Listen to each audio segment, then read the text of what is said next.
ના એ તું ફ્લિપ કર થોડી આ બાજુ ઘસી જા આ બાજુ ઘસ ડન ઓકે બોલો યસ સ્ટોરીનું નામ છે ગ્રેટ પાસ સ્ટોરી. યસ ઉપર તમે ટોપ પર આવું લખ્યું છે સેટ ઓફ 5 અને એના નીચે બોક્સમાં લખ્યું છે 3 અને પછી તમે નીચે જોવો તો આવું લખ્યું છે કે એડિટરનું નામ લખ્યું છે અને પછી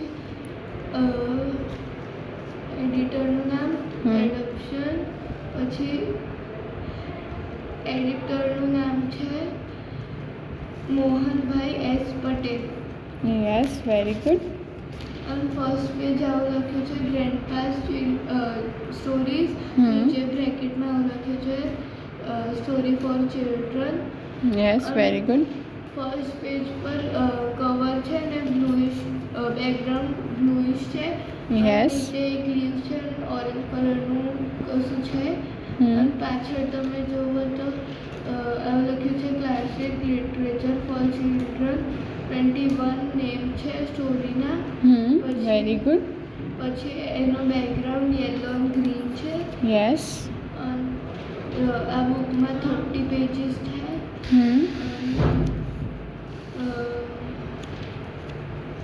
ફર્સ્ટ પેજ પર આવું લખ્યું છે કે એક દિવસ મીન્સ ઓટમ આવ્યું અને બધા ટ્રીઝ એનો લીવ્સ શેડ કરતા હતા બટ પીપલનું પેડ હતું ને એ એના લીવ્સ યલો થઈ ગયા અને ડ્રાય બી થઈ ગયા. યસ પછી એક દિવસ રેન આવી અને લાઇટિંગ અને થંડર બધું થયું બટ પછી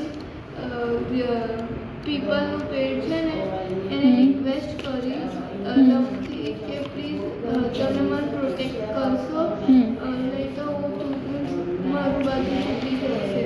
તો લંબે કીધું ના સોરી હું નહીં કરીશ. પછી